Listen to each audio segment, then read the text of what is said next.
Hi hello నమస్తే welcome to RTV. నేను మీ Venkat. So ఈరోజు అయితే నాతో పాటు శాంతి కుమార్ గారు అయితే ఉన్నారు. లాస్ట్ టైం కొన్ని వీడియోలో కొన్ని విషయాలు మాట్లాడలేదు, కొన్ని ఇంకా చాలా చాలా ఉన్నాయన్నమాట. సో కొన్ని కాంట్రవర్సీ అవుతున్నాయి అండ్ ఇండస్ట్రీలో చాలా ప్రాబ్లమ్స్ ఉన్నాయి. అసలు ఏం ప్రాబ్లమ్స్ ఉన్నాయి, ఎలా ఫేస్ చేస్తున్నారు, కొన్ని మిస్టేక్స్ కూడా జరుగుతూ ఉంటాయి. ప్రతిదీ ఒకసారి ఆయనతో కూర్చొని మాట్లాడదామని చెప్పేసి అనిపించింది. పిలవగానే వచ్చారు. So thank you so much sir. నమస్తే అండి. అలాగే మన ఆర్టీవీ ప్రేక్షకులందరికీ కూడా నా హృదయపూర్వక నమస్కారాలు. Yes, thank you so much. Last time మిగిలినవి, యా, మీ మనసులో కలిగినవి అవన్నీ ఇప్పుడు నలగకూడదు. స్టార్ట్ చేద్దాం. డెఫినెట్గా సార్. ఫస్ట్ క్వశ్చన్ ఏంటంటే మీ ఫ్రెండ్స్ గురించి, మీ బ్యాచ్ గురించి, మీ కొలీగ్స్ గురించే మాట్లాడతాను. ఏదైతే ఈటీవీలో మీరు స్టార్ట్ చేశారో, అంటే జనాల్లో బాగా గట్టిగా ఎస్టాబ్లిష్ అయ్యారంటే ఆ జబర్దస్త్ మీరు. సో అక్కడి నుంచి స్టార్ట్ చేస్తా. ప్రజెంట్ చూసుకున్నట్లయితే వేణుగారు బలగం చేసిన తర్వాత ధనరాజ్ గారు కూడా కొన్ని సినిమాలు హీరోగా, కొన్ని సినిమాలు డైరెక్టర్గా, ఆది గారు కూడా అలాగే ఉన్నారు. ఒక్కొక్కరు ఒక్కొక్క ఫీల్డ్కి వెళ్ళిపోయారు. ఎందుకు సినిమాని పట్టుకొని వెళ్ళిపోతున్నారు? యాక్టర్గా ఎందుకు ఉండట్లేదు? ఎందుకు డైరెక్షన్ హీరోగానే చేయాలనుకుంటున్నారు అందరూ? అంటే మేము ఎలా అంటే అండి, ఇప్పుడు ప్రైమరీ స్కూల్ ఎడ్యుకేషన్ కోర్స్ అయిపోయిన తర్వాత కాలేజ్కి వెళ్ళాలి. అవును. కాలేజ్ అయిపోయిన తర్వాత యూనివర్సిటీకి వెళ్ళాలి. అవును. యూనివర్సిటీ అయిపోయిన తర్వాత జాబ్కి వెళ్ళాలి. అవకాశం వస్తే అబ్రాడ్కి కూడా వెళ్ళాలి ఖచ్చితంగా. సో అలాగా ఒక్కొక్క, అంటే మనం ఎంచుకున్న వృత్తిలో ఒక్కొక్క మెట్టు ఎక్కుతూ ముందుకు వెళ్ళడం అనేది అది ఏ జాబ్లో అయినా కామన్ అది. అవును. సో అలాగే మేము ఫస్ట్ స్ట్రీట్ ప్లేస్ దగ్గర నుంచి, అంటే మిగిలిన వాళ్ళ సంగతి కంటే కూడా నా సంగతి నేను ఫస్ట్ చెప్తాను, నేను మాట్లాడతాను. ఒక స్ట్రీట్ ప్లేస్ దగ్గర నుంచి నేను స్టార్ట్ చేశాను నా కెరియర్ని. సో అప్పట్లో ప్రజానాట్య మండలిలో తిరిగినప్పటి నుంచి కూడా స్ట్రీట్ ప్లేస్ చేస్తూ స్టార్ట్ చేసిన మా కెరీర్. ఆ తర్వాత మళ్ళీ స్టేజ్ ప్లే నుంచి మళ్ళీ చిన్న బుల్లితెర, అదే ఇది మన మీడియా ఈటీవీ ముందుకు వచ్చాం. సో అలాగా అది ప్రైమరీ స్కూలు, కాలేజు, అది వరకు యూనివర్సిటీ, జబర్దస్త్ అయితే ఇంకా ఆ తర్వాత నెక్స్ట్ ఏ దానికైనా ఒక పరమావధి అనేది ఒకటి ఉంటుంది. మన గోల్, ఫైనల్ గోల్ ఏంటంటే ఎవరికైనా సిల్వర్ స్క్రీనే, అంతే కదండి. సిల్వర్ స్క్రీన్లో మళ్ళీ టాలీవుడ్, కాలీవుడ్, బాలీవుడ్, హాలీవుడ్ దాకా ఉంది. ఇంకా హాలీవుడ్ తర్వాత ఇంకా ఏం లేదు, ఇంకా నాకు తెలిసి అయితే కనిపెట్టలే. సో ఫైనల్గా ఒక సిల్వర్ స్క్రీన్కి వెళ్ళాలనేది అందరికీ గోల్ ఉంటుంది. సో కాకపోతే అంటే అందరి మూలం ఒకటే, కొమ్మలు వేరు కావచ్చు. అంటే బయట ఇక్కడ డైరెక్షన్ ఒకళ్ళు ఎంచుకోవచ్చు, ఒకళ్ళు హీరో ఎంచుకోవచ్చు, ఒకళ్ళు యాక్టర్గా ముందుకు వెళ్ళాలనుకోవచ్చు. బేస్ అయితే అందరూ సినీ కళామ తల్లి ఆ ఒళ్ళో పిల్లల్లాగా ఆడుకోవాలనేది అందరి ఆశ. ఓకే. అయితే వీళ్ళు స్టార్ట్ చేసినప్పుడు జర్నీ ఏంటి అని అంటే, ఒక యాక్టర్గా, అది కూడా కమెడియన్గా స్టార్ట్ చేశారు. ఇది జబర్దస్త్లో అందరూ చాలా బాగా రానిచ్చారు, చాలా బాగా మంచి పేరు తెచ్చుకున్నారు. ఒక్కొక్కరు ఒక డిఫరెంట్ పేర్లు తెచ్చుకున్నారు. హైపర్ ఆది గారు కావచ్చు, లేకపోతే గెటప్ సీను అని చెప్పి, సుడిగాలి సుధీర్ అని చెప్పి మంచి పేర్లు అయితే అందరికీ వచ్చాయి. అందరు కమెడియన్సే మళ్ళీ. సో కామెడీలో ఉన్న వాళ్ళందరూ ఇప్పుడు సినిమా ఇండస్ట్రీ చూసుకున్నట్లయితే మనకి ఒక వెన్నెల కిషోర్ గారు కావచ్చు, బ్రహ్మానందం గారు కావచ్చు, వేణుమాధవ్ గారు కావచ్చు, ఆలీ గారు కావచ్చు, ఈ రకంగా ఏంటంటే చిన్న దగ్గర నుంచి చిన్నగా స్టార్ట్ చేసి పెద్దగా స్టార్ట్ అయిన ఎస్టాబ్లిష్ అయిన వాళ్ళు వీళ్ళంతా. మరి మీరు జబర్దస్త్ ఇదంతా చేసుకుంటూ, బుల్లితెర మీద చేసుకుంటూ, తర్వాత పెద్ద తెరకు వచ్చి సినీ తెరకు వచ్చేసరికి ఎక్కడైనా సరే మంచి కమెడియన్ గానీ రావాలి, కానీ మళ్ళీ ఎందుకు డైరెక్టర్ గానో హీరోగానో వస్తున్నారు బయటికి అనేది నా క్వశ్చన్. నేను అనేది ఏంటంటే అండి, ఇప్పుడు అదే అంటే మీకు బుల్లితెరలో ఉన్న అవకాశం ఇక్కడ రావట్లేదా, లేదంటే అక్కడ రాణించగలరు కానీ ఇక్కడ రాణించలేరా? లేదు, అదేం లేదు. అవకాశాలు ఏ అవకాశం వచ్చినా ఉపయోగించుకోవడానికి మేము సిద్ధంగా ఉన్నాం. ఓకే. ఫస్ట్ అవకాశాలు మీరు అనుకున్నట్టు అందరికీ కామెడీ రూపంలోనే రావట్లా. కొంతమంది హీరోగా అడుగుతున్నారు వాళ్ళే వచ్చి. ఇప్పుడున్న ఓటీటీ మార్కెట్ వచ్చేటప్పటికి ప్రతి ఒక్కరు కూడా మరి పెద్ద పెద్ద హీరోలను పెట్టి పెద్ద బడ్జెట్లతో 100 కోట్ల సినిమాలు తీయలేరు. ఓకే. సో ఒక మామూలు దీంట్లో మళ్ళీ ప్యాడింగ్ ఎవరున్నారని వాళ్ళే ఎత్తుక్కుంటున్నారు. ఇప్పుడు ఆఫీసుకి వెళ్ళి మనం అడగడం వేరు. సో జబర్దస్త్లో ఇప్పుడు సుధీర్ ఉన్నారు, ఒక అదిరేబి ఉన్నారు, ఎవరైతే హీరోగా బాగుంటారు అనేది ఇప్పుడు డైరెక్టర్స్ పాయింట్ ఆఫ్ వ్యూలో ఏ స్టోరీకి ఎవరు సెట్ అవుతారు అనేది వాళ్ళ థాట్ని బట్టి ఉంటుంది.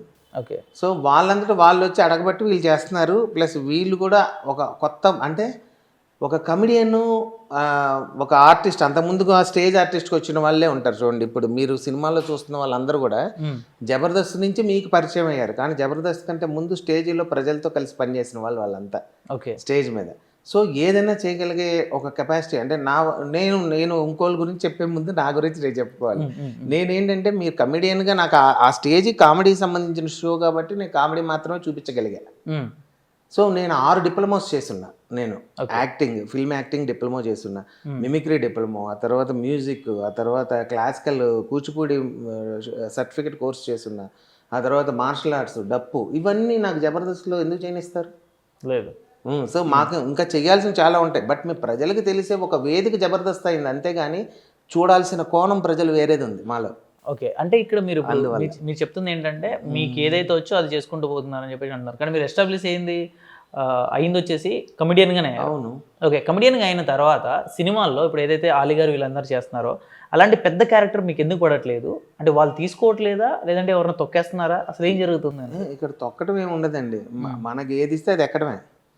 మనకి అదే మనకి ఆ పాత్రకి డైరెక్ట్ ఫస్ట్ అనుకోవాలి. అదే సార్, ఇచ్చారు, ఇస్తే మీరు చేస్తారు ఖచ్చితంగా. కానీ ఎందుకు ఇవ్వట్లేదు, లేదా మీరు ట్రై చేయట్లేదా? వచ్చిన మాకెందుకు అన్నట్టు సినిమా ఎంతలే అన్నట్టు పక్కన పెట్టారు. అంటే ఇక్కడ ఒక క్యారెక్టర్ వీడు చేయగలడా చేయలేడా అనేది ఆలోచించకంటే ముందు ఒక ప్యాడింగ్ మనం పెట్టుకుంటున్నాం అంటే వీడి వల్ల బిజినెస్ పాయింట్ ఆఫ్ వ్యూలో కూడా నిర్మాతకు డబ్బులు రావడం కోసం కూడా వీళ్ళు పెడితే అవుతుందా వర్కౌట్ అవ్వదా అనేది కూడా ఆలోచిస్తారు.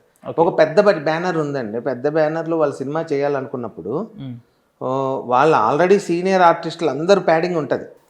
ఇప్పుడు అందరు ప్యాడింగ్ ఉన్నప్పుడు దాంట్లో ఒక బ్రహ్మానందం గారు, వెన్నెల కిషోర్ గారు, ఒక తరం ఉన్నారు కదా ఇంకా. సో మెయిన్ ప్యాడింగ్ వాళ్ళు అవుతారు, మాకంటే సీనియర్స్ వాళ్ళు అవుతారు. సో ఫస్ట్ సీనియర్స్కి ప్రయారిటీ ఇచ్చినప్పుడు మిగిలిన ఏ క్యారెక్టర్నో అందరికి ఇస్తున్నారు. ఆల్మోస్ట్ అందరు సినిమాల్లో కనిపిస్తున్నారు. బట్ బ్రేక్ ఇచ్చేది రావాలంటే ఒక చిన్న సినిమాల్లో అవకాశాలు, పెద్ద అవకాశాలు రావటం ఒకటి, పెద్ద సినిమాల్లో చిన్న అవకాశాలు రావటం ఒకటి. ఏదేమైనా ఫైనల్గా మాకు ఏది వస్తే అది చేయగలుగుతాం, కానీ ఇది ఇవ్వు అని మనం అడగలేము, ఇది వీడికే ఇవ్వాలని రూల్ కూడా లేదు. అంటే సార్ ఇప్పుడు రంగస్థలంలో మహేష్ గారు ఉంటారు కదా. అవును. ఆయన జబర్దస్త్ నుంచి వచ్చాడు. ఆయన ఒక దాదాపు కొన్ని స్కిట్లు చేశాడు అంతే, ఎక్కువ పెద్దగా చేసిందే లేదు. కానీ ఆయన ఇప్పుడు చాలా పెద్ద పెద్ద సినిమాల్లో మంచి రోల్ చేస్తున్నాడు. అవును. అలాంటి రోల్స్ మాత్రం మిగతా వాళ్ళకి ఎవరికి పడలేదు అంత పెద్దగా. ఎందుకు? ఇప్పుడు ఈ మధ్య గెటప్ సీన్ గారు ఉన్నారు, హనుమాన్లో మంచి క్యారెక్టర్ పడింది ఆయనకి. మొన్న పడింది సార్. నెక్స్ట్ అదే మొన్న వచ్చింది, మొన్న ఇచ్చారు. అవును. ఇస్తే అందరు చేస్తారండి. అంటే ఇక్కడ వాస్తవం ఏంటంటే చేయగలిగే వాళ్ళకి ఇవ్వాలనేది వాళ్ళు, వచ్చేదాకా వెయిట్ చేయాలని వీళ్ళు. ఆ టైం వచ్చేదాకా ఏది ఆగదు, వచ్చిందో ఎవరిని ఆపలేం. అంటే ఇప్పుడు అంటే వీళ్ళు డైరెక్టర్ కానీ యాక్టర్ కానీ అవుతున్నారు అంటే అక్కడ రావట్లేదు, అక్కడ ఇవ్వట్లేదు, కాబట్టి ఇంకో వే తీసుకుందాం అన్నట్టుగా డైరెక్షన్ యాక్చువల్గా అంతే. ఇప్పుడు ధనరాజు గారు ఉన్నారు, ధనరాజు గారు అంటే విపరీతంగా కమెడియన్గా సినిమాల్లో వచ్చి తెగ అలరించింది ఏముంది ఈ మధ్యకాలంలో చెప్పండి? ఏది లేదు, అసలు లేదు. సో ఆయన మరి డైరెక్టర్గా ఇప్పుడు రామం రాఘవన్ ఫ్యూచర్లో రాబోతున్నాం, మంచి సినిమా తీస్తున్నారు సముద్రగంధం. అంటే డైరెక్టర్గా తన మైండ్కి పదును. అంటే ఒకటండి, మనం ఎంచుకున్న రంగంలో అవకాశాలు నానా రకాలుగా ఉంటాయి. మనం ఏ రూట్లోంచి వెళ్తాం. ఇప్పుడు వైకుంఠపాలికి డైరెక్ట్ నిచ్చెన ఎక్కించుకొని పైకి వెళ్ళిపోవచ్చు.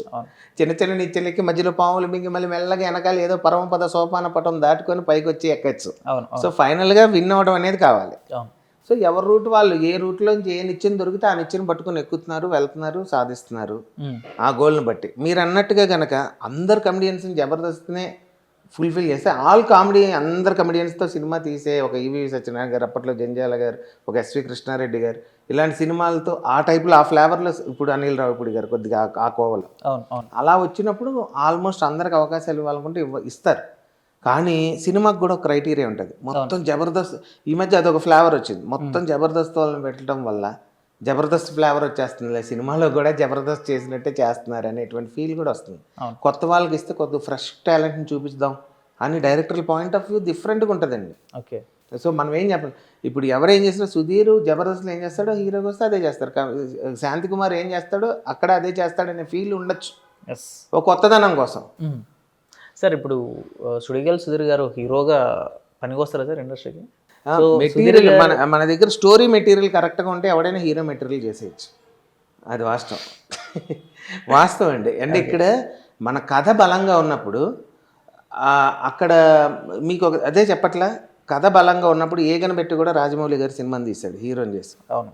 అలాగా మనలో మన దగ్గర కథ మెటీరియల్ కరెక్ట్గా ఉన్నప్పుడు అతన్ని ఎలా చూపించాలో ఆ విధంగా చూపించగలిగినప్పుడు ఏ మెటీరియల్ అయినా పనికొస్తారు. ఇప్పుడు మనం అనుకున్నాం మరి వడివేలు గారు హీరోగా చేశారు కొన్ని సినిమాలు, అంటే కామెడీగా బ్రహ్మానందం గారు చేశారు, బాబు మోహన్ గారు హీరోగా చేశారు, ఆలీ గారు చేశారు.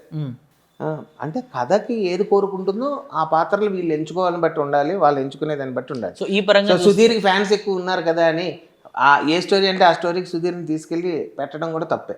ఓకే.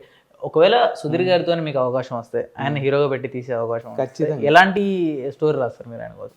సుధీర్గా ఇది మంచి యూత్ఫుల్ స్టోరీ, మంచి లవ్ స్టోరీ, మధ్య మధ్య కామెడీ. ఇప్పుడు నేను సుధీర్ని అయితే సింగిల్గా కంటే కూడా నేనైతే అనుకుంటా ఒక ముగ్గురు హీరోలు, ఇప్పుడు జాతిరత్నాల ఫ్లేవర్ ఉంది, అలాంటి హీరోల్లో ఒకటిగా సుధీర్ని పెట్టి తనకు ఒక లవ్ ట్రాక్ పెట్టి యూత్ తన నుంచి ఏం కోరుకుంటారో అవి నేను ఇవ్వగలుగుతా. డెఫినెట్గా సుధీర్ని ఎలా చూపించాలో స్క్రీన్ మీద నేను చూపించగలుగుతా. ఎప్పుడన్నా అనుకున్నారు సార్ సుధీర్ని పెట్టి ఒక సినిమా తీయాలని చెప్పి?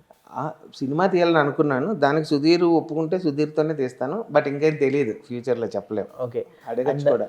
వేణుగారు తీశారు, సినిమా ఆల్రెడీ అయిపోయింది. ఇంకో సినిమా మళ్ళీ దిల్ రాజు గారితో స్టార్ట్ చేస్తున్నారు. అండ్ ఇప్పుడు ధనరాజ్ గారు కూడా ఆల్రెడీ ఒక సినిమా కంప్లీట్ చేశారు, ప్రమోషన్స్ నడుస్తూ ఉన్నాయి.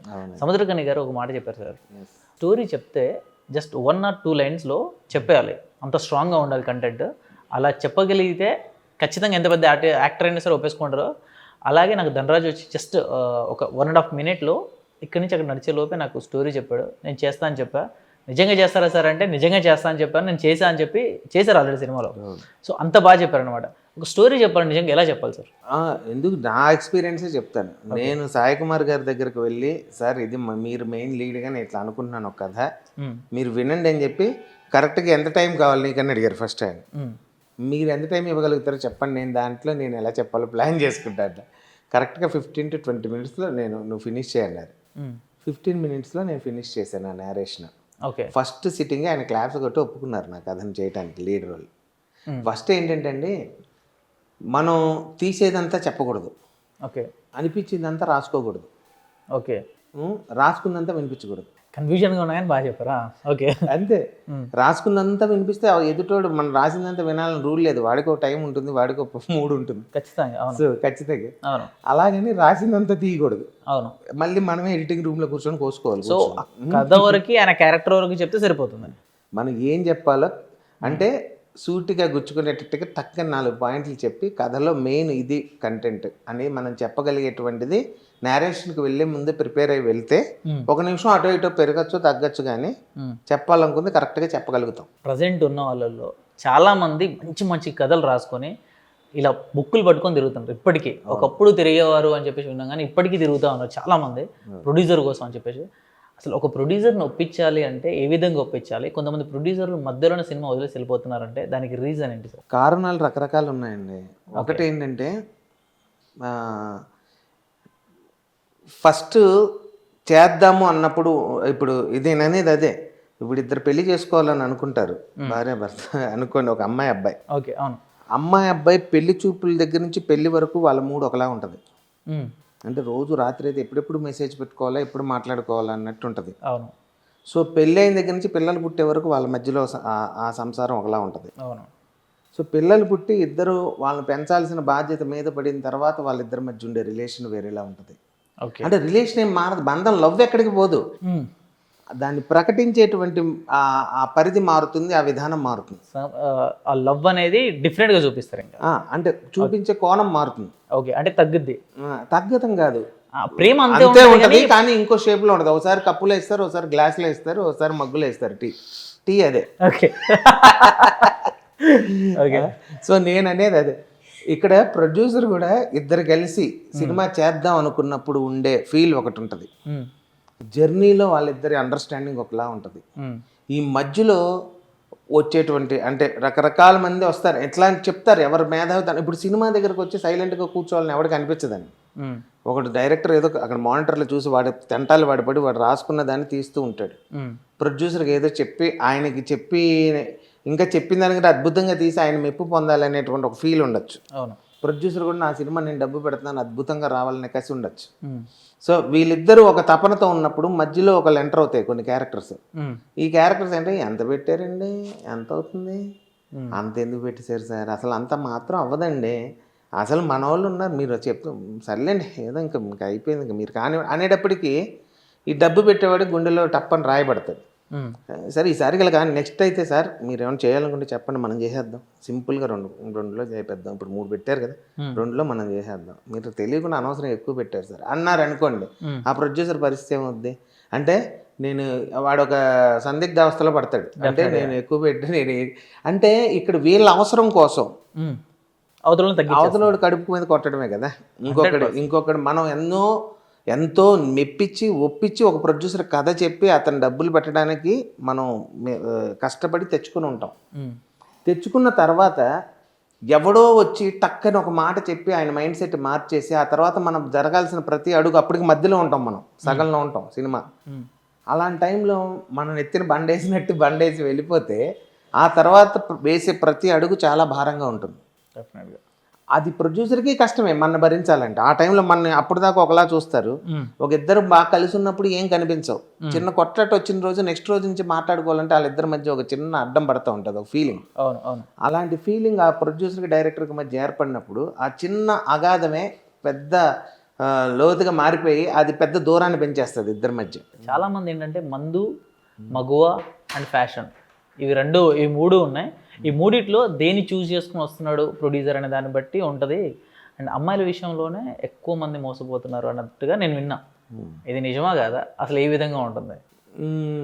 అదే మీరు అన్నట్టుగా ఈ ఇండస్ట్రీలో మన ఈ రంగంలో ఎస్పెషల్లీ మీరు కొంచెం గ్యాప్ ఇచ్చి గ్యాప్ అంటే ఏదో ఉంది, కానీ చెప్పండి పర్లేదు. ఇక్కడ అమ్మాయిలు అనేది అంటే తప్పంది వాళ్ళదే కదా, అవకాశాల కోసం వాళ్ళు రావచ్చు, డబ్బు కోసం. ఇది జరుగుతుందా జరగట్లేదా ఈ కాస్టింగ్ కౌచ్ అనే విషయం అనేది ఎప్పటి నుంచో అది అది వాళ్ళ అండర్స్టాండింగ్ బట్టి ఉంటుంది. కానీ ఎవరు ప్రెజర్ చేసి వీళ్ళు కావాలి ఇస్తేనే లేదు లేకపోతే రాయించుకోరు, అదేమి అగ్రిమెంట్లో ఉండదు. ఓకే, అగ్రిమెంట్లో ఎందుకు ఉంటాయి సార్? నాకు అమ్మాయి కావాలి పడుకోబెట్టని ఎవడో అగ్రిమెంట్ రాస్తారు. అదే కాబట్టి 100 మంది 100 ఆకర్షణలకి లోనే వస్తారు సార్. ఈ సినిమా ఫీల్డ్ అంటేనే రంగుల ప్రపంచం. రంగులు ఎప్పుడు ఆకర్షిస్తాయి. ఓకే, ఆకర్షణకు లోనే వచ్చే అబ్బాయిలు ఉంటారు, అమ్మాయిలు ఉంటారు. సో డబ్బు పెడితే అమ్మాయిలు వస్తారనే ఫీల్తో వాళ్ళు ఉంటారు. సో మనం వాళ్ళకి కావాల్సింది ఇస్తే మనకు రావాల్సిన అవకాశం వస్తుంది కదా అని ఎదురు చూసే అమ్మాయిలు ఉంటారు, అబ్బాయిలు ఉంటారు. నేను ఎవరిని తప్పు పట్టను, ఎవరి అవసరం వాళ్ళది, ఎవరి ఇది వాళ్ళది. బట్ ఇక్కడ ఎప్పుడైతే నేను సినిమా తీయాలి, నా సినిమా గెలవాలి, సినిమా పూర్తి చేయాలి, ఒక మంచి సినిమా ప్రజలకు నేను చూపించాలి అనే ప్యాషన్తో ఉండే ప్రొడ్యూసర్లు ఉంటారే, వాళ్ళు ఖచ్చితంగా సక్సెస్ అవుతారు. అలాంటి డైరెక్టర్స్ ఖచ్చితంగా సక్సెస్ అవుతారు, అలాంటి యాక్టర్స్ ఖచ్చితంగా సక్సెస్ అవుతారు. ఓకే, అయిపోయిన తర్వాత నువ్వేంటి అనేది అది నీ పర్సనల్ మ్యాటర్. ఏది నువ్వు తాగుతావా, తిరుగుతావా, ఎక్కడికైనా వెళ్తావా, ఏమైనా చేస్తావా అనేది అది వాళ్ళ వ్యక్తిగతాన్ని బట్టి ఆధారపడి ఉంటుంది. ఓకే, అంటే మీరు చూసిన ప్రొడ్యూసర్స్లో, అంటే మీరు ఒక సినిమా తీశారు కాబట్టి రేపు ఇంకా సినిమాలు చేయడానికి రెడీగా ఉన్నారు, స్టోరీస్ కూడా రాసుకొని పెట్టుకున్నారు కాబట్టి, మీరు అడిగిన ఏ ప్రొడ్యూసర్ అయినా సరే నాకు యాక్ట్ చేసే హీరోయిన్ కావాలి, లేదా పలానా యాక్టరే కావాలి, నాతో రావాలి, అలాంటి క్వశ్చన్స్ ఎవరిని అడిగారా? ఎవరిని అడగలేదు. నేను అడగకముందే నేనే చెప్పాను. నేను కథ వినిపించిన తర్వాత, సార్ మా ప్రొడ్యూసర్కి ఎస్పెషల్లీ అంటే ఆయన అడిగాడని కదా, నేను చెప్పాను ముందే, సార్ ఏమున్నా మీరు ఏమున్నా బయట చూసుకోండి, సినిమాని సినిమాలాగా. ఎందుకంటే ఇది మన సినిమా ఆఫీస్ అనేది ఒక దేవాలయం లాంటిది. సో ఇక్కడ మనం స్క్రిప్టా వర్కా వెళ్ళిపోయామా, ఈవెన్ మీరు సిగరెట్ తాగాలి, ఆయన సిగరెట్ హ్యాబిట్ ఉంది, సిగరెట్ తాగాలన్నా కూడా బయటకు వెళ్ళి టెర్రస్లు తాగేసి అక్కడే పడేసి వచ్చాను. కానీ ఆఫీస్లో కూర్చొని ఇదంతా పొగ చుట్టుకోవటం అది కరెక్ట్ కాదు, దీన్ని పవిత్రంగా ఉంచుకుందాం అని. ఈవెన్ ఎస్పెషల్లీ మా ఆఫీస్ రూమ్ ఎప్పుడు కూడా ఉదయాన్నే లేవగానే మేము దాని సపరేట్ పూజ నేను చూసుకునే విధానం, నా మెయింటెనెన్స్ వేరే ఉండేది. ఓకే, సో అవన్నీ ముందే చెప్పాను. ఇలాంటివి ఏమన్నా మీకు అనిపిస్తే మీరు వేరే మార్గాలు చూసుకోండేమో, కానీ సినిమా జోలికి సినిమాలో వచ్చిన ఆర్టిస్టులను కానీ లేదా సినిమాలో నటించే అమ్మాయిలు కానీ వీళ్ళని మీరు ఏమన్నా అట్లా దయచేసి టచ్ చేయడం కానీ చేసారంటే దీనివల్ల 2 ఉన్నాయి. ఒకటి ఏంటంటే నెక్స్ట్ రోజు నుంచి సినిమా సజావుగా సాగదు. నువ్వు వాళ్ళని ఎవరినైనా టచ్ చేసావంటే వాళ్ళకి నీ మీద అధికారం వస్తుంది ఆటోమేటిక్గా రెండో రోజు. ఎందుకంటే నైట్ నీతో క్లోజ్గా ఉంటారు కాబట్టి. నెక్స్ట్ రోజు వాళ్ళ సెట్లో బిహేవ్ చేసే విధానం వేరేగా ఉంటుంది. ఆటోమేటిక్గా తను నా మనిషి అనే ఒక ఫీలింగ్తో మిగిలిన వాళ్ళతో వెరైటీగా బిహేవ్ చేయటం, 10 మంది గుసగుసలాడటం, ఇంకా విషబీజం పడుతుంది. అది అట్లా పెరిగి పెద్దదే లాస్ట్కి సినిమా మీద ఎఫెక్ట్ పడేటువంటి పరిస్థితి వస్తుంది. డెఫినెట్గా ఉంటుంది. సో ఇలాంటివన్నీ కూడా సాధ్యమైనంత వరకు అది ఉందా లేదా అంటే ప్రతి రంగంలో ఉండొచ్చు, దీంట్లో కూడా ఉండొచ్చు. నేను ఏ రంగానికి అనేది పక్కన పెడతాను సార్. మిమ్మల్ని అంటే మీ ప్రొడ్యూసర్, మీరు సినిమా చేసిన ప్రొడ్యూసర్ కాకుండా నేను ముందే చెప్పాను కాబట్టి బయట ఏం చేశాడు నాకు తెలియదు, నా దగ్గర అయితే ఏం చేయలే. అది ఓకే సార్. వేరే ఇంకెవరన్నా సరే, ఇప్పుడు మీ ఫ్రెండ్ సర్కిల్ నుంచి చాలా మంది డైరెక్టర్లు ఉన్నారు, మీ సర్కిల్లోనే చాలా మంది ప్రొడ్యూసర్స్ ఉన్నారు, అలాంటి వాళ్ళు ఫ్రెండ్లీగా అడిగే వాళ్ళు ఉంటారు కదా. సో అలా ఎలా అంటే నేను విన్నది ఏంటంటే రోజుకు ఒకరు ఉండాలి నా దగ్గర, నువ్వు బాంబే నుంచి తెప్పిస్తావు, ఎక్కడి నుంచి తెప్పిస్తావు అని ఇస్తాం, నేనైతే ఎంజాయ్ చేయలేదు. అట్లా ఒక ఆయన నాకు తెలిసిన ఆయన, ఒక ఆయన ఫస్ట్ మధ్యలో ఈ సినిమా అయిన తర్వాత ఒక ఆయన రెండో సినిమా దగ్గర పరిచయమైన వ్యక్తి ఒక ఆయన ఉన్నాడు. ఆయన ఏం చేశాడంటే ఇట్లాగే కూర్చోబెట్టి కథ అంతా విన్నాడు. సార్ నాకు దాని గురించి ఏం తెలియదు సార్, సినిమా గురించి నాకు, నేనేమన్నా దాని సినిమా ఇండస్ట్రీకి సంబంధించిన మీకు ఎంత అవుద్ది బడ్జెట్ చెప్పండి, ఏం చేయదు చెప్పండి అని చెప్పి అటు ఇటు చూసి మనకేమైనా ఉంటుందో చెప్పండి కూర్చో అని నైట్ అని అడిగి, అంటే మనకేమైనా ఉంటుందో చెప్పండి, వచ్చిన రోజు మీరు అవి ఏమైనా ఉన్నాయంటే చెప్పండి చేద్దామని నన్ను డైరెక్ట్ అడిగిన వ్యక్తి వేరే అతను ఉన్నాడు, ఒక ఆయన పేరు ఎందుకు లేండి కానీ నేను అనేది అలాంటి ప్రొడ్యూసర్ రెండో ఆయన. ఈ సినిమా అయిపోయిన తర్వాత హైదరాబాద్ వేరే ఊరు ఆయన, నెల్లూరు సంబంధించిన నెల్లూరా అన్నాడు. అన్నాక మొత్తం కథ విన్నాడు. కథ విని నేను చెప్తూ ఉన్నప్పుడే సార్ అవన్నీ నాకు ఎందుకు సార్, మీరు ఎలా తీస్తారో తీసుకోండి, సినిమా మీకు ఎంత బడ్జెట్ అవుతుంది చెప్పేస్తా, మనకి ఏమైనా ఉంటుందా చూసుకోండి, రాయడం అలాంటి వాళ్ళని పెట్టండి, మీకు ఇప్పుడు కావాలంటే మీరు ఉపయోగించుకోండి అన్నాడు ఒక మాట. దడ్మన్ అనే సార్ నేను కథ రాస్తాను అంటే అనిపించిందా ఆఫర్ ఏదో బాగుంది అని చెప్పి కాదు నేను అన్నాను అది సార్, ఇప్పుడు షూటింగ్కి కథకి నటించడానికి అమ్మాయిలు ఉంటారు కానీ మన సుఖాలు తీర్చడానికి అమ్మాయిలు నా దగ్గర ఉంటారు సార్. సో అలాంటిది ఏమైనా ఉంటే వేరే, నేను అలా కాదు, నేను ఎదగాల అంటే ఇక్కడ రెండు రకాల వ్యక్తులు ఉన్నారు సార్. చాలా మంది కూడా ఫస్ట్ అసలు ప్రొడ్యూసర్కి ఆ విధంగా ఎరవేసి పట్టే వాళ్ళు కూడా ఉన్నారు. ఓకే, నేను కాదన్నాను వాళ్ళ ఆ విధంగా మీన్స్ లైక్ చెప్పడం ఎలా చెప్తారు సార్ వీళ్ళు? వాళ్ళు ఏంటంటే సినిమాలో నేను ఎదగాలి, నేను ఏదో పెద్ద స్థాయికి వెళ్ళాలి అనేటువంటి పర్సెప్షన్ ఉండదు వాళ్ళకి. వాళ్ళకి ఏంటంటే ఒక 2-3 సినిమాలని ఒక 2-3 చూసామా, ఆడి దగ్గర 2 లక్షలు, ఇడి దగ్గర 3 లక్షలు, ఇడి దగ్గర ఒక 4 లక్షలు, చాలా సినిమాల్లో కూడా చూపించుంటారు కదండి మనకి. నేను ఇంత ఇలాంటి సినిమాల్లో మనం చూసుంటాం. అది సినిమా సార్, జీవితాలే సినిమాలు వాళ్ళు కొన్ని కేస్ స్టడీస్ తీసుకుని చేస్తుంటారు ఆ క్యారెక్టర్స్. నేను అనేది ఏంటంటే అలాగా మభ్యపెట్టి ఏదో సుఖం పబ్బం గడుపుకొని కొంత డబ్బులు వెనకేసుకొని దాంతో సైడ్ ట్రాక్ చేసుకొని వెళ్ళిపోయే వాళ్ళు ఉంటారు. సో ప్రతి మనిషికి ఒక వీక్నెస్ ఉంటుంది. సో డబ్బు ఉన్నోడికి ఏం వీక్నెస్ ఉంటుంది, ఏదో ఇంకా వాడికి మనశ్శాంతి, ఒక రిలాక్సేషన్, నేను ఏదో ఇంకొక ఈ టెన్షన్స్ నుంచి కొద్దిసేపు హ్యాపీగా ఫీల్ అయితే చాలు అనుకుంటాడు. ఆడి వీక్ పాయింట్ వీడి క్యాష్ పాయింట్, వీడి దాని మీద కొడతాడు. సో అలా చెప్పి కూడా మభ్యపెట్టి తీసుకొచ్చే వాళ్ళు కూడా ఉంటారు, ఏదో ఒకటి సంథింగ్ కూడా తీసుకొచ్చు. మీరు అన్నారు సినిమాలు ఎందుకు ఆగిపోతున్నాయి మధ్యలో అని, ఇలాంటి విషయాల దగ్గర కూడా ఆగిపోతున్నాయి చాలా సినిమాలు. ఓకే, ఈ మధ్యలో వీళ్ళిద్దరి మధ్య మళ్ళీ ఈగో ఫీలింగ్స్ వచ్చేస్తాయి ఆటోమేటిక్గా. నువ్వే నీకు ఫోన్లే నీకు నేను లైఫ్ ఇచ్చాను అంటాడు ఇతను ప్రొడ్యూసర్. ఆయన నువ్వు లైఫ్ ఇచ్చేది నేను రోజుకు ఒకరిని పంపించాను నీ దగ్గరికి, సిగ్గులే నీకు మళ్ళీ మాట్లాడతావు అని ఆయన అంటాడు. ఓకే, ఇలాగ మాట పెరిగి పో నీ దారి నీది నా దారి నాదని వెళ్ళిపోతారు. అలా కూడా సినిమాలు ఆగిపోయిన పరిస్థితి. ప్లస్ బడ్జెట్ చెప్పి అనుకున్న బడ్జెట్ ఒకటి అవుద్ది, ఆ తర్వాత దాన్ని విపరీతంగా పెంచేస్తారు. తీసేటప్పుడు తెలియదు మనం, అంటే బాగా వస్తుంది కదా అని మనకు తెలియకనే టెంప్ట్ అయి పెట్టేస్తాం. అయిన తర్వాత అనుకున్న బడ్జెట్ ఒకటి అవుద్ది, ఆ తర్వాత ఇంకోటి అవుద్ది. అంటే సార్ ఇక్కడ సినిమాల్లో లీడ్ క్యారెక్టర్ చేస్తున్న వాళ్ళకే కాదు, చిన్న క్యారెక్టర్ చేసే వాళ్ళతో కూడా కమిట్మెంట్ అడుగుతారు. ఏదన్నా సిస్టర్ క్యారెక్టర్ కానీ లేదా వదిన క్యారెక్టర్ కానీ ఇలాంటి క్యారెక్టర్స్ ఉంటాయి కదా, ఫ్రెండ్ క్యారెక్టర్ కానీ చేసే వాళ్ళని కూడా ప్రొడ్యూసర్ కానీ డైరెక్టర్ కానీ డైరెక్ట్గా నాకు నీతో కావాలి, నైట్ రావాలి అన్నట్టుగా మాట్లాడతారని చెప్పేసి విన్నా. ఏమన్నా అదే ఇప్పుడు నేను అనేది అదే అడుగుతారు. డెఫినెట్ అడిగే వాళ్ళు ఉన్నారు, అడగని వాళ్ళు ఉన్నారు, ఇచ్చేవాళ్ళు ఉన్నారు, ఇవ్వని వాళ్ళు ఉన్నారు. ఓకే సార్, ఒక అమ్మాయిని అడిగేటప్పుడు ఎలా అంత ఈజీగా ఎలా అడుగుతారు సార్? నాకు అర్థం కావట్లేదు. అంటే నీకు ఈ అవకాశం ఇస్తా, కాకపోతే అది అన్నీ ఉంటాయమ్మా అని అంటారంట. అది ఆ అన్నీ మీన్స్ అన్నీ మీన్స్ కాదు. ఇప్పుడు మీరు అదే మాట మాట్లాడుతున్నారు. ఒక అమ్మాయిని ఎలా అడుగుతారు అని 70% మీరు అన్నట్టుగా అమ్మాయినే అడుగుతారు ఆ మగవాళ్ళు. కానీ నాకు తెలిసిన ఇటీవల ఒక వ్యక్తి సంథింగ్ ఒకళ్ళు వేరే ఊరి నుంచి, ఆ ఊరు ఎందుకు లేని ఒక నుంచి ఫోన్ చేసి, సార్ నాకు మంచి అవకాశం ఉంది సార్, మీరేం చెప్తే అది చేస్తాను అని అన్న అమ్మాయిలు కూడా ఉన్నారు, 2-3. డైరెక్ట్ వాళ్ళ నుంచే ప్రపోజల్స్ వచ్చినాయి. బట్ అప్పటికి సినిమా అయిపోయింది అనుకో, మనం ఏం చేయలేదు. వాస్తవం, వాళ్ళు డైరెక్ట్ పెడుతున్నారు మెసేజ్లు, నాకు మెసేజ్లు పెట్టి ఏది ఒక్క సినిమా తీసిన నాతోనే అలా ఉంటే, సో ఇంకా అంటే ఫేమ్ కోసం దే ఆర్ ఆల్సో, అంటే ఇదొక ఇట్లా వెళ్ళాలి అని ఫిక్స్ అయ్యి వస్తున్నారు వాళ్ళ మైండ్లో కొంతమంది. ఓకే, నేను అందరినీ తప్పు పట్టనండి, ఇది కూడా ఇప్పుడు కూడా చెప్తాను, అందరినీ తప్పు పట్టను.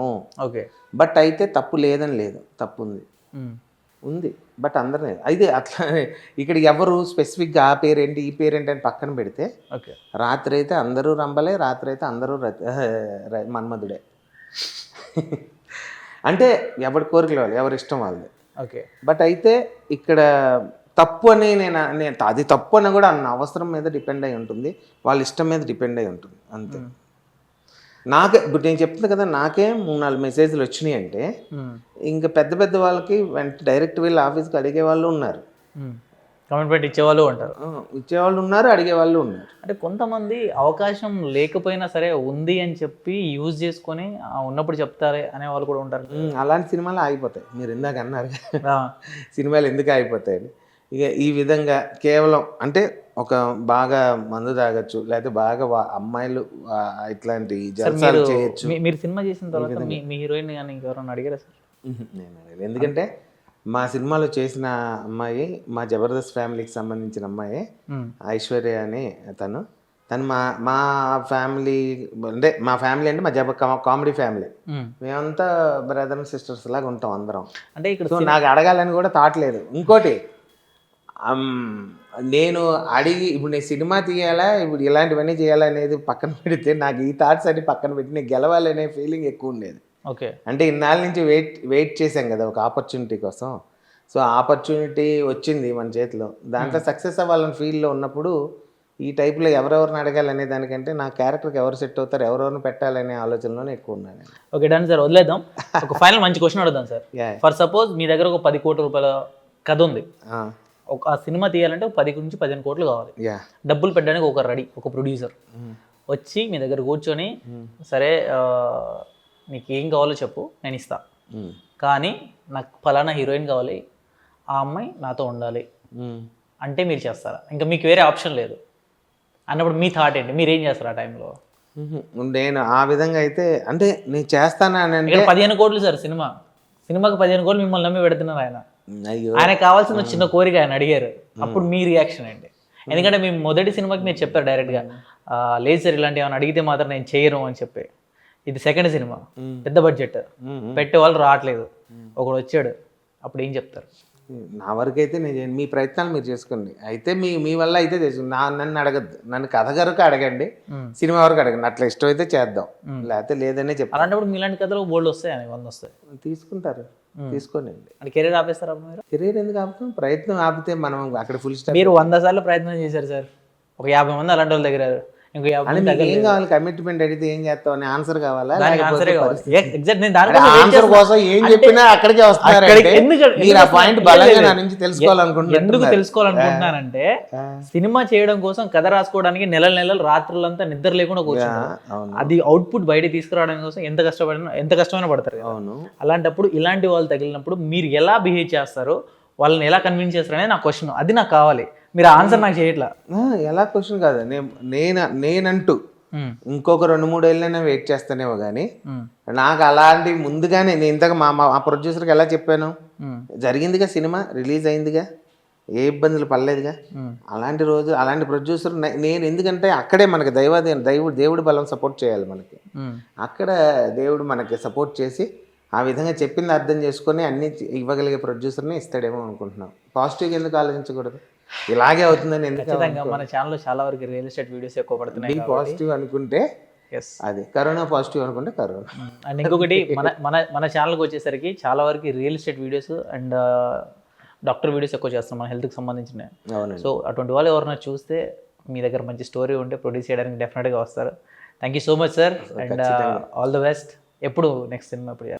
అదే మీరు అన్నారుగా, అలాంటి వాళ్ళు ఎవరైనా ముందుకు వస్తే నా దగ్గర కథలు అయితే రెడీ. ఇలాంటి ఫస్ట్ వాళ్ళ సెకండ్ వాళ్ళ నేను చెప్పాను, సెకండ్ వాళ్ళే, ఫస్ట్ది కాకుండా ఫస్ట్ క్లాస్ కథ కావాలి కానీ ఫస్ట్ది అనుకోకుండా వాళ్ళు అనుకొని వస్తే కనుక డెఫినెట్గా నా దగ్గర ఉండే కథలు నేను వినిపించగలుగుతాను. వాళ్ళకి నచ్చితేనే ముందుకు మనం అడుగు వేసేటువంటి అవకాశం ఉంటుంది. సో ఒకటి ఏంటంటే నేను అదే అండి, ఎంజాయ్ చేయాలని ఫీల్డ్కి వచ్చే డైరెక్టర్లు ఉన్నారు, ప్రొడ్యూసర్లు ఉన్నారు. ఎంజాయ్ చేయాలని కసితో గెలవాలనుకొని వచ్చే ప్రొడ్యూసర్లు ఉన్నారు, డైరెక్టర్లు ఉన్నారు. సో నేను 2వ కేటగిరీకి చెందిన వాడిని. ఎదగాలి, నెక్స్ట్ ఏం చేయాలి అనే స్టెప్పే ఉంటుంది కానీ నా మైండ్లో ఈ వయసులో ఏ అమ్మాయిని పడేయాలి, ఏ అమ్మాయిని కమిట్మెంట్ అడగాలి అనేటువంటి దానికంటే కూడా కెరీర్ మీదే ఇంపార్టెంట్ ఉంటుంది నాకు. సో ఎందుకంటే ఇప్పుడు నేను కొత్తగా ప్రూవ్ చేసుకునేది ఏం లేదు, ఆల్రెడీ నేను జబర్దస్త్లో ప్రజలందరికీ పరిచయం అయ్యాను.